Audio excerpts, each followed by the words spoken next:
the best compost that you can produce at your home, a compost that will heat up and can produce the final product to fertilize your garden in as little as 3 weeks, is a batch compost style that you actively manage. Welcome back, Carlsbad resident. You are watching an educational resource on waste reduction focused on home composting. This resource was made especially for you and is sponsored by the City of Carlsbad's Sustainable Materials Management Division.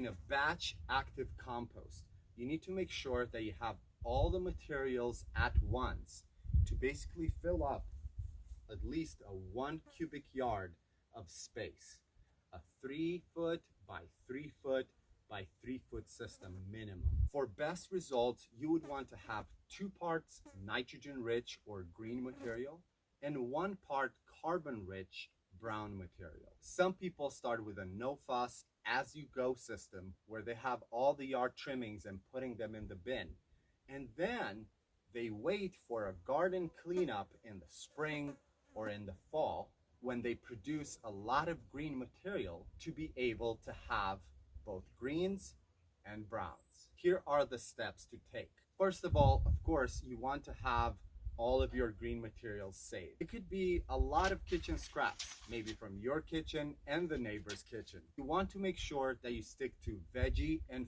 fruit scraps. You want to stay away from processed foods such as breads or cheeses. They are not appropriate in a home composting system. They can produce anaerobic bacteria and create smells. So stick to veggie and fruit scraps from your kitchen, but also can include eggshells, coffee grounds, tea bags, and other kitchen scraps that have not been cooked in heavy oils or heavy sauces. Of course, yard trimmings work very well too when they're fresh and green.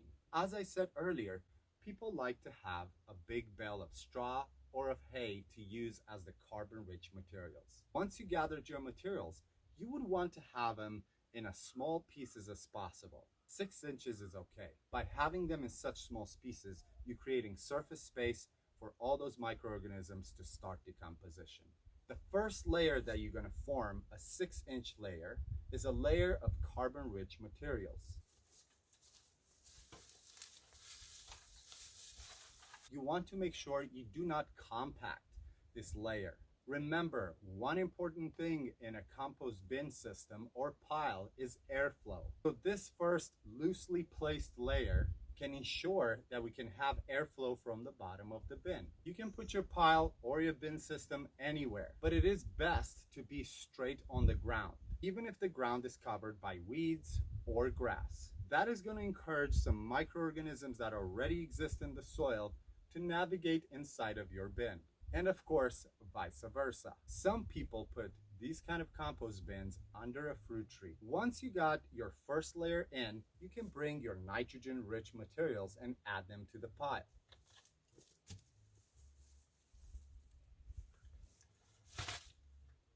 I just added kitchen scraps. These are nitrogen-rich green materials. Your next step is to mix these 2 first layers.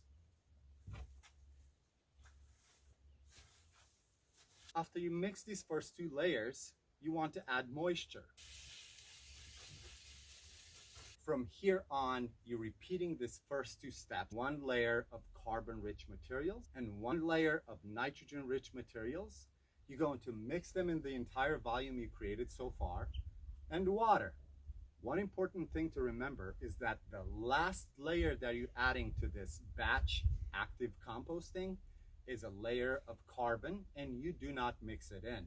You basically want to cover your compost so that animals or flies will not be attracted to your compost bin system.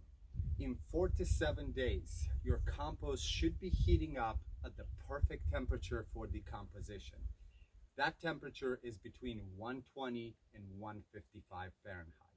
Many composters that engage in this batch active composting style for the best composting results also buy themselves a composting thermometer to tell you when did you get between 120 and 155. You can just basically place this thermometer deep inside of the pile and monitor between 4 and 7 days. Once you see the peak of the temperature and it's starting to go down, that is the time to turn. There are many ways to turn the pile, but what you want to make sure is that all the material that didn't get decomposed, so the material that's at the edges of the compost pile, now get inside of the compost pile, and everything from inside is basically mixed with it. For example, in my system here, I can easily remove the top, start taking the material layer by layer, 6 inches at a time, and water, and then as I fill it up, I can put the next layer. With a wire mesh system, it could be a little bit easier, just as it is with the GeoBin system that the Carlsbad composting program is distributing and recommending. It can be as easy as lifting the wire mesh, moving it in a different spot, and starting to turn the pile. Remember, every 6 inches to a foot that you are layering right now, you want to add water. The consistency is always as a wrung out sponge. You want to make sure you have a pitchfork. It makes it way easier than when you use a shovel. Now that you turned it for the first time, you continue to leave your compost thermometer inside of the compost bin or the compost pile and watch for the same temperature rise and fall. It will go again between 120 and 155, and then it will peak and go down again.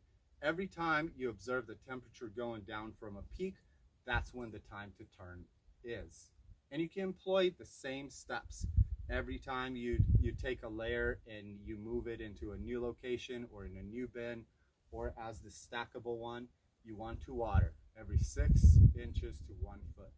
This process of heating up, falling down, your turning could happen 3 to 4 to possibly 5 times.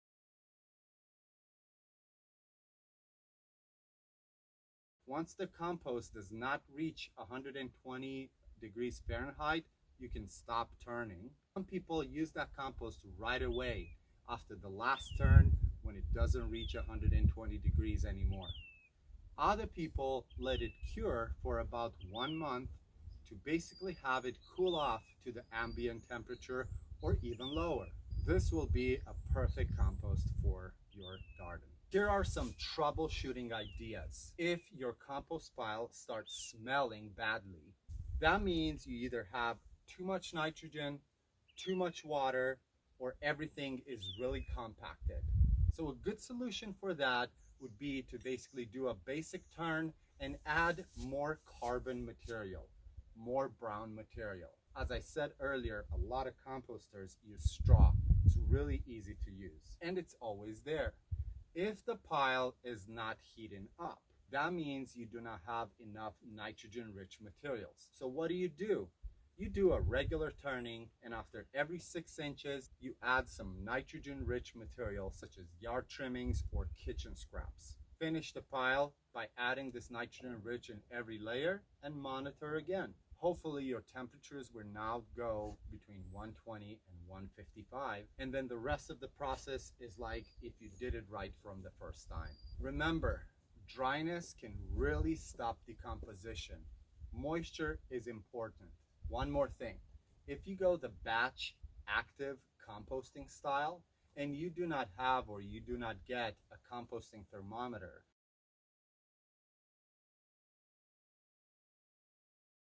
until you observe that the material you added in is not there anymore, and now is this beautiful, rich, dark, sweet smelling compost that you can add to your garden.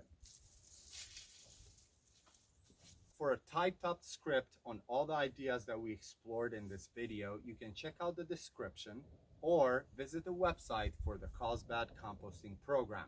The link is offered in the description of this educational resource. Also, make sure you check out our other video resources we created on other waste reduction solutions for you, Carlsbad residents. I am Lucian, your host. This was an educational resource sponsored by the City of Carlsbad's Sustainable Materials Management Division, and it was especially made for you. Let's compost, Carlsbad.